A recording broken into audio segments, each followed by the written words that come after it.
Hello, and thank you for calling Zappos.com. Sales associates dressed as barmaids. How's everyone doing? Are you being safe? Spider-Man in the cafeteria.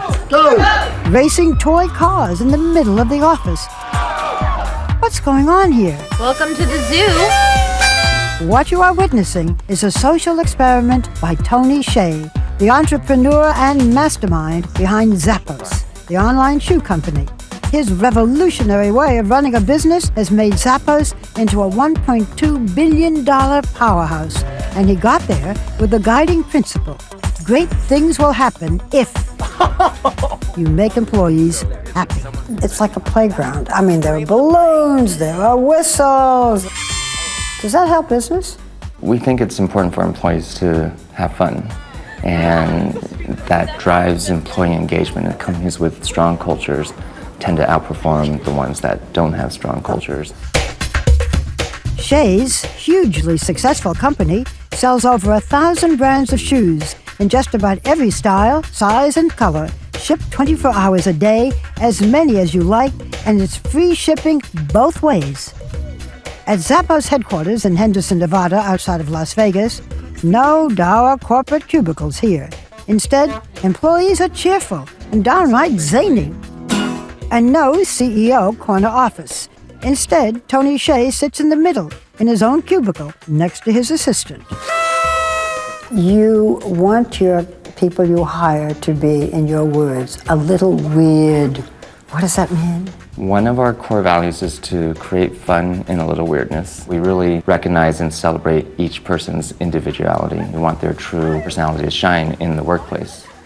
Tony Hsieh has been a maverick from an early age, the son of Taiwanese parents with high expectations. My parents wanted me to get good grades and eventually become a lawyer or a doctor. But Tony launched his own little rebellion before he hit double digits. Your parents wanted you to learn musical instruments, but you deceived them. What did you do? I really did not enjoy playing musical instruments, so I would play recordings of me playing the piano while my parents were still in bed, so they thought I was practicing. Do you play any instruments today? And I can pretend to. Hsieh began to show an instinct for business at just 9 years old. I had this idea of buying a lot of worms, and then I would grow my own, and then I could eventually sell worms. What happened? Maybe a week or two later, all the worms had escaped, so that was the end of my worm farm business. Good grades got him into all the top universities, but he went with his parents' choice, Harvard. You didn't go to any classes. How come you still got A's? Reading the material on my own or getting notes from friends. Is it true that one of your courses was Mandarin Chinese, but you already spoke Mandarin Chinese? Yes, it was first year Mandarin Chinese. I don't know whether we should be very proud of you or whether you're going to tell young people, go to college and never go to school. I actually encourage them to take the money they would have spent on college to start businesses instead. If your ultimate goal is to be an entrepreneur. Not one to let college get in the way of commerce, Hsieh made fast money selling fast food. Got on the subway, went one stop, bought frozen McDonald's burgers, took a taxi back and cooked them and sold them to students. How much money did you make? $5,000 or $10,000. After graduating, Hsieh's first big move was launching an advertising website from his basement called Link Exchange. It grew quickly, but so did Tony's unhappiness. As it got more successful, that's when you didn't want to do it anymore. Why not? Wasn't a fun place to work at anymore. So you sold it. How much did you get when you sold Link Exchange? $265 million. He was set for life, but then someone approached him with the idea of selling shoes online. You said it sounded like the poster child of bad internet ideas. You were not interested in shoes. I'm actually still not interested in shoes. It was the most exciting business from a growth perspective, and I really liked the people there. Hsieh jumped on board as CEO, and this time he would build his company differently.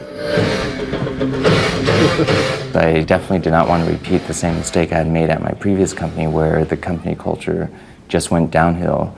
If I was going to go into an office every day, might as well go into an office with people I would choose to be around, not be around purely just for business reasons.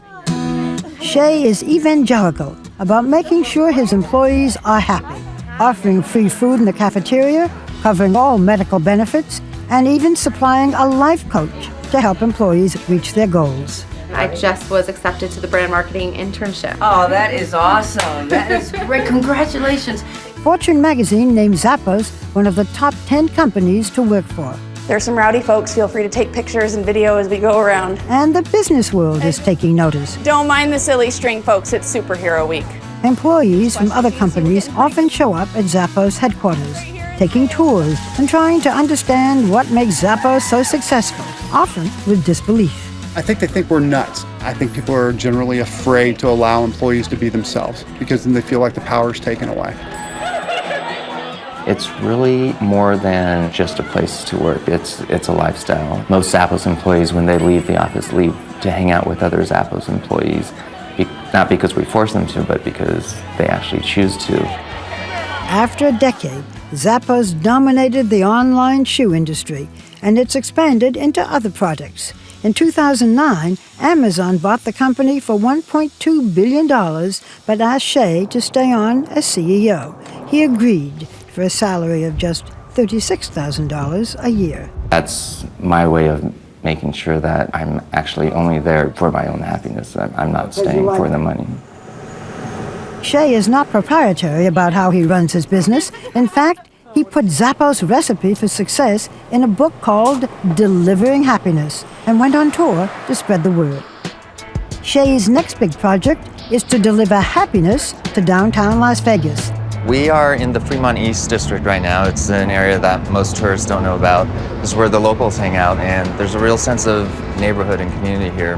His vision: revitalize the distressed downtown area into a high-tech hub, bringing in more jobs.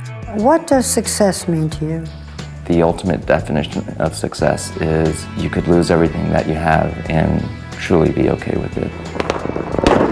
Your happiness isn't based on external factors. Could you lose everything and be happy?